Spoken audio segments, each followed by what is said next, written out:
rumah kayu di pinggir desa, suara tangis Yati malam itu terdengar lirih. Ia baru saja dimarahi ayahnya karena keputusannya ingin menikah dengan Salim, lelaki yang tidak punya pekerjaan tetap, hanya hidup dari mengerjakan apa saja yang diminta orang atau dari hasil menjual barang bekas. Yati, kau anak satu-satunya perempuan pula. Apa kata orang kalau kau hidup susah? Ujar ayahnya dengan nada yang campur antara marah dan takut. Tapi cinta kadang memang tuli. Yati hanya menunduk. Air matanya jatuh satu-satu. Di hatinya ada keyakinan kecil bahwa cinta bisa menanggung segalanya. Maka malam itu juga Yati dan Salim memutuskan untuk kawin lari ke Bali, tanah yang mereka bayangkan penuh harapan, di mana cinta bisa tumbuh tanpa restu siapapun.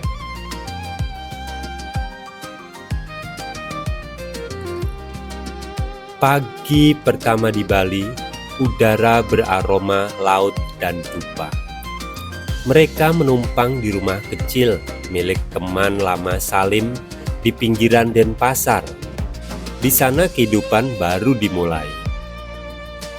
Yati mulai berjualan nasi bungkus keliling, kadang di kota, kadang ke pantai, menawarkan kepada turis-turis dan para pekerja pelabuhan.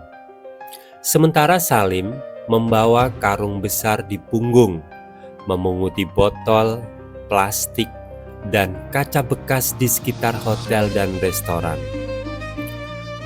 Mereka hidup pas-pasan, tapi tidak pernah kekurangan tawa. Kadang malam hari, Yati menyalakan lilin kecil di depan rumah, dan mereka makan berdua sambil bercanda. Asal kita bersama, dunia terasa cukup ya mas, kata Yati.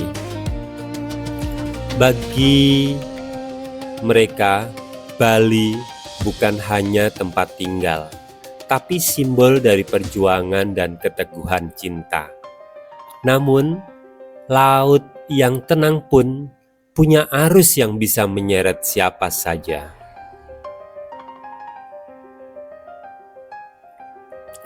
5 tahun berlalu, hidup mereka mulai berubah. Salim dipercaya oleh pabrik pengolah sampah menjadi agen pengepul tetap.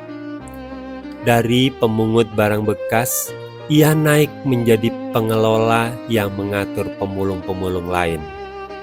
Uang datang deras, bahkan lebih cepat dari yang mereka sangka. Rumah kontrakan mereka berganti jadi rumah kecil permanen.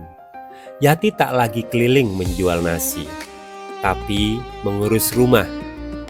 Namun, di balik kenyamanan itu, jarak mulai tumbuh. Salim sibuk, sering pulang malam. Ia mulai menikmati perhatian perempuan-perempuan muda yang memujinya sebagai bos besar.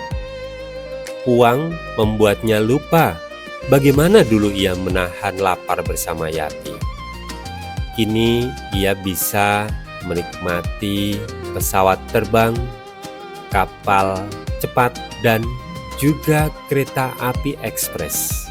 Aku hanya butuh waktu ya, semua ini demi masa depan kita, katanya suatu malam. Tapi tatap matanya sudah tak lagi sama. Yati tahu ia kehilangan Salim, bukan karena perempuan itu, tapi karena Salim kehilangan dirinya sendiri. Hati yang terluka kadang mencari pelarian, bukan jawaban.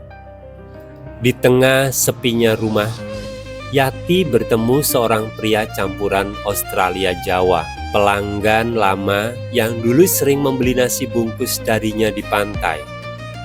Pria itu ramah, perhatian, dan mendengarkan dengan cara yang tak lagi dilakukan Salim. Perlahan Yati terperosok, bukan karena ingin, tapi karena lelah. Bali tetap indah di luar sana. Matahari, pasir putih, dan tawa turis-turis. Tapi di hati Yati, semua terasa hampa. Ia merasa seperti penari yang tersesat di antara gamelan yang tak lagi punya irama. Aku hanya ingin seseorang yang mengingatkanku siapa aku dulu, bisiknya pada diri sendiri. Dan begitulah, dua jiwa yang dulu saling menolong dalam kesusahan, kini saling meninggalkan dalam kelimpahan.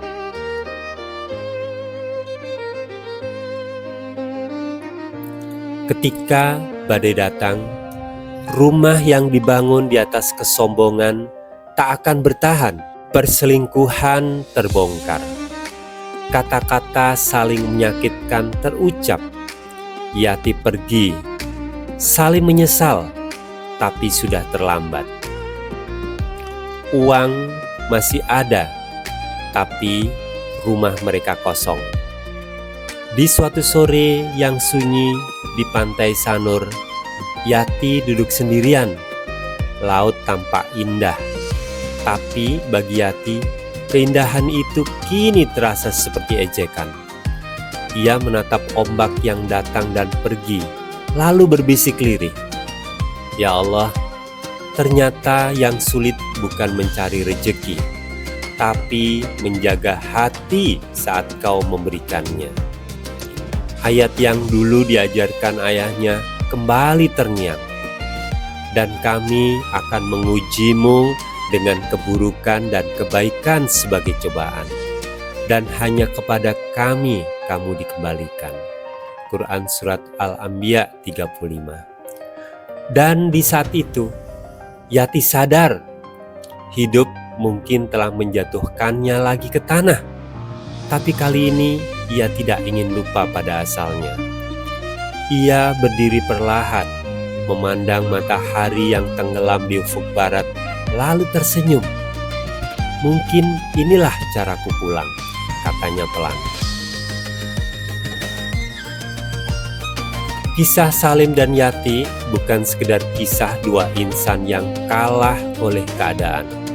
Ia adalah cermin tentang bagaimana manusia bisa teguh dalam miskin, tapi rapuh dalam kaya. Tentang bagaimana cinta bisa bertahan dalam lapar, tapi hancur dalam kelimpahan. Sesungguhnya, jika kamu bersyukur, niscaya aku akan menambah nikmat kepadamu. Tetapi jika kamu mengingkari, maka sesungguhnya azabku sangat pedih. Quran Surat Ibrahim 7. Dan begitulah hidup, indah seperti Bali, tapi juga kejam seperti ombaknya, menenangkan di permukaan, mengguncang di dalam. Siapa yang lupa asal akan hilang arah.